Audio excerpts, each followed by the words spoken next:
Sanskriti University for Excellence in Life, BTech Agri BSc Lateral Entry.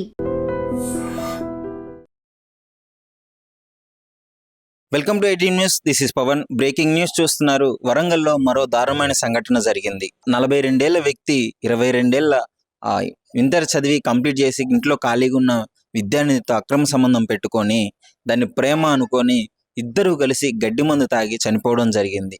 అసలు ఏం జరిగిందని వివరాల్లోకి వెళ్తే, గతంలో మనం చూసాం, నిన్ననో మొన్ననో చూసాం, భర్తకే గడ్డి మందు పెట్టి భార్య అతి కిరాతకంగా చంపింది. మళ్ళీ అది మర్చిపోకముందే ఇంకో ఘటన. ఈ ఘటన వరంగల్లోని ఎనుమాములలో జరిగింది. ఎనుమాములలో ఇతను లారీ డ్రైవర్గా పనిచేస్తుంటారు, స్వామి అనే వ్యక్తి. సో ఆ ఇంటి పక్కనే ఉంటున్న ఆ గాయత్రి అనే కుటుంబంతో మెల్లిగా పరిచయం ఏర్పడింది. ఇతనికి పెళ్ళయింది, ఇద్దరు పిల్లలు, ఒకరు 7th క్లాస్ చదువుతున్నారు, మరొకరు 9th క్లాస్ చదువుతున్నారు. వాళ్ళ భార్య కూడా ఉంది. మంచిగా అన్యోన్యంగా జీవించాల్సిన ఈ వ్యక్తి అక్రమ సంబంధం పెట్టుకొని ఇంటి పక్కన అమ్మాయితో, చిన్న పిల్ల, తన తండ్రి వయసు ఉంటుంది అప్రాక్సిమేట్గా, ఏదో మాయమాటలు చెప్పాడు. డబ్బులు, లారీ పని చేస్తాడు కాబట్టి ఎక్కువగా డబ్బులు వస్తుంటాయి, మెల్లిగా డబ్బులు ఇవ్వడము, చిన్నగా ఈ విధంగా ఆ గాయత్రి అనే అమ్మాయిని లోపరుచుకోవడం స్టార్ట్ చేశాడు. ఆ పరిచయం కాస్త ప్రేమగా మారి అతను ఇంకా ఒక తన భార్యతో ఎలా బిహేవ్ చేస్తాడో అదే విధంగా గాయత్రిని కూడా కేర్ తీసుకోవడము, ఈ విధంగా చేయడంతో పాపం గాయత్రి ఇదంతా నిజమే అనుకొని, తను ప్రేమిస్తున్నాడు అనుకొని ఆ మాయలో పడిపోయింది. తర్వాత ఈ ఇంట్లో ఈ విషయం పెద్దలకు కూడా తెలిసింది. పెద్దలకి తెలిసి గతంలోనే మందలించడం జరిగింది. సిగ్గుందా నీకు, నీ కూతురు వయసున్న ఆ పాపతో ఏంటి ఇలాంటి చర్యలు అని చెప్పేసి, మంచిగా నీకు పెళ్ళయింది, 2 పిల్లలు ఉన్నారు, అసలు ఏ విధంగా చేస్తున్నావు అని చెప్పేసి వాళ్ళని మందలించి వాళ్ళతో పంచాయతీ పెద్దల సమక్షంలో వాళ్ళకి భయం చెప్పడం కూడా జరిగింది. కానీ ఎవ్వరూ వినలేదు. ఆ మాయలోంచి తను బయటికి రాలేకపోయింది, ఇతడు కూడా తనను వదిలిపెట్టి ఉండలేకపోయాడు. అసలు ఏం జరుగుతుందో అర్థం కావట్లేదు. తన భార్య పాపం ఎంత బాధపడుతూ ఉందో, ఎన్నోసార్లు చెప్పి హెచ్చరించిందంట భార్య కూడా, ఈ విధంగా చేయకూడదు అని చెప్పేసి. సో అయినా అతను వినలేదు. ఒక టైంలో ఆ ఇంటి నుంచి వెళ్ళిపోయి వేరే దగ్గర మకాం పెట్టే ఆ సిచ్యువేషన్ కూడా వచ్చింది. వెళ్ళిపోయాడు. ఇంటి నుంచి వెళ్ళిపోయి వాళ్ళ జీవితం వాళ్ళు బతుకుతున్న టైంలో మళ్ళీ వీళ్ళకి ఫోన్ల ద్వారా కాంటాక్ట్లు ఉన్నాయి. ఫోన్లో మాట్లాడుకోవడము, ఈ విధంగా చేయడం స్టార్ట్ చేశారు. ఇంకా చేసేదేం లేక ఇద్దరు కలిసి ఒక ప్లాన్ చేసుకున్నారు. నేను నా భార్యకి చెప్తాను, మన ఇద్దరం పెళ్లి చేసుకుందాం అని చెప్పేసి ఇద్దరు మాట్లాడుకున్నాడు. ఈ స్వామి అనే వ్యక్తి వాళ్ళ భార్యకి చెప్పడం జరిగింది, నేను గాయత్రిని పెళ్లి చేసుకుంటాను, నీతో విడిపోతాను అని చెప్పేసి. పాపం మా తల్లి చేసేది ఏం లేక, నువ్వు ఇలా చేస్తే నేను సూసైడ్ చేసుకొని చచ్చిపోతాను, 2 పిల్లలు ఉన్నారు, మేమందరం కట్టగట్టుకొని ఒక నదిలో దూకిపోతామని చెప్పేసి ఆ స్వామిని హెచ్చరించడం జరిగింది. సో ఈ నెల 2వ తారీఖు ఆమెకు ఒక చిన్న ఇష్యూ ఉండి హాస్పిటల్కి తీసుకెళ్ళడం జరిగింది. హాస్పిటల్ నుంచి వెళ్ళిన తర్వాత నేను వెంటనే వస్తాను అని చెప్పేసి అట్నుంచి ఇటు బయటకు వచ్చిన వ్యక్తి అదే గాయత్రిని తీసుకొని పారిపోవడం జరిగింది. వాళ్ళు పారిపోయి గుంటూరు, విజయవాడ ఇలాంటి పరిసరాల ప్రాంతాల్లో తిరిగి ఆ చివరికి షరీఫ్పేటలో ఉండడం జరిగింది. సో అక్కడే సూసైడ్ చేసుకొని ఇద్దరు గడ్డి మందు కొనుక్కొని చనిపోవడం జరిగింది. ఎందుకు అంటే, ఇప్పుడు వీళ్ళు పారిపోయిన తర్వాత మిస్సింగ్ కంప్లైంట్ ఇచ్చింది వాళ్ళ భార్య ఇచ్చింది, అలాగే ఇంటి పక్కన ఉన్న వ్యక్తి గాయత్రి వాళ్ళ ఫాదర్ కూడా ఇచ్చారు. సో వీళ్ళ కోసం వెతుకుతున్నారా అన్న విషయం వీళ్ళకి అర్థమైంది.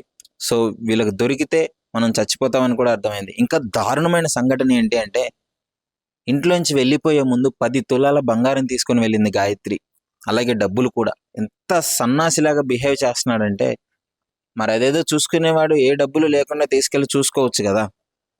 ఇంట్లోంచి డబ్బులు తెమ్మని చెప్పి ఇదంతా చెప్పి జల్సాలు చేసి ఎంజాయ్లు చేసి ఆ లాస్ట్కి ఇంకా వీళ్ళు వెతుకుతున్నారు, మనం దొరికిపోతాం అనే మూమెంట్లో వెళ్ళి చనిపోవడం జరిగింది. ఆ గడ్డి మందు తాగిన తర్వాత అతను అక్కడికక్కడే చనిపోయాడు.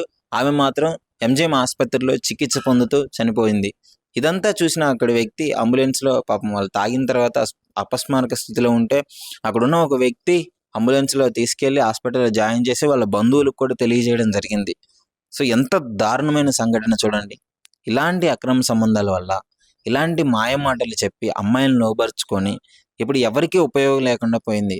అదే గట్టిగా అంటే 42 ఏళ్ళ వయసున్న వ్యక్తి 22 ఏళ్ళ వయసున్న ఆ పాపకి బుద్ధి చెప్పాలి. బయట సవాసాలు తిరిగినా, వేరే ప్రేమలు అనే వ్యవహారాలను నడిపించిన మందలించే వయసున్న వ్యక్తి అతడే ఈ రకంగా చేయడము, ఇంట్లో 2 పిల్లలు, ఒక వాళ్ళ భార్య ఎంత దుర్మార్గానికి చూడండి. అంటే ఈ విధంగా తయారవుతుంది సమాజం. ఎందుకో అర్థం కావట్లేదు. ప్రతిసారి ఇలాంటి న్యూస్‌లే వింటున్నాం మనం.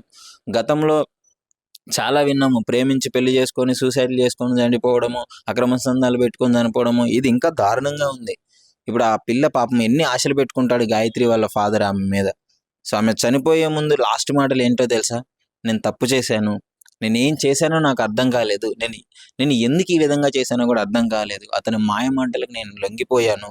ఉండలేకపోయాను అని చెప్పేసింది. అంటే అర్థం చేసుకోవాలి, వయసులో ఉన్న ఆడపిల్లలు కూడా ఇష్టం వచ్చినట్టు బిహేవ్ చేయొద్దు. ఒక్కసారన్నా మీ తండ్రి ఎంత కష్టపడి మిమ్మల్ని పెంచాడు, ఏ విధంగా మిమ్మల్ని చిన్నప్పటి నుంచి కంటికి రెప్పలా కాపాడాడు. అట్లీస్ట్ ఆ ఒక్క చిన్న విషయం కూడా మీకు గుర్తు రాలేదా? సరే తప్పు చేసావు, నువ్వు పారిపోయిన తప్పు చేసావు, తండ్రికి క్షమించే గుణం ఉంటుంది. వెంటనే అక్కడికి తీసుకుంటాడు, 2 దెబ్బలు వేస్తాడు, భయం చెప్తాడు. అంతేగాని చచ్చేంత వరకు నువ్వు వెళ్ళింది ఎందుకు వెళ్ళావు? నీ తండ్రి నీ మీద ఎన్నో ఆశలు పెట్టుకొని ఉంటాడు. సో తండ్రి అనేవాడు డెఫినెట్లీ క్షమిస్తాడు. కానీ ఇలాంటి తప్పు చేసే ముందు ఆలోచించాలి. పేరెంట్స్ గురించి ఆలోచించాలి ఒక్కసారన్నా. వాడికంటే బుద్ధి లేదు. నీకేమైంది? మంచిగా చదువుకున్న మహిళలు కూడా ఈ విధంగా చేయడం ఈ రోజుల్లో చాలా దరిద్రంగా ఉంది. సరే, అసలు ఈ ఇన్సిడెంట్ అంతా విన్నారు కదా. ఈ విధంగా ఎందుకు మారుతుంది అసలు సమాజం? డైలీ ఏదో ఒక కేసు వింటూనే ఉన్నాం మనం. ఇలాంటివి ఎందుకు ఈ విధంగా తయారవుతున్నారు అనేసి మీ అభిప్రాయాన్ని కామెంట్ రూపంలో మై డ్రీమ్తో షేర్ చేసుకోండి. నిజంగా ప్రస్తుతం ఉన్నటువంటి సమాజం దేనికి ప్రయారిటీ ఇస్తుంది? ఆర్థిక సంబంధాల చుట్టూ మాత్రమే తిరుగుతోంది. మళ్ళీ ఎన్నికలంగానే చాలా విరక్తి కలుగుతాం. మంచి అనిపిస్తుంది కదా, లేడీస్ కూడా ఛాలెంజింగ్ జాబ్స్ చేసినప్పుడు చాలా బాగుంటది. ట్రాఫిక్ అసిస్టెంట్స్ గా నియమించిన ట్రాన్స్జెండర్స్ అందరితో సాల్యూట్ చేయించుకుంటున్నారు. ఫుడ్ డెలివరీ ఇవ్వటానికి వెళ్ళినటువంటి డెలివరీ బాయ్ అనిల్ పై కళ్ళ ముందు పెళ్ళండి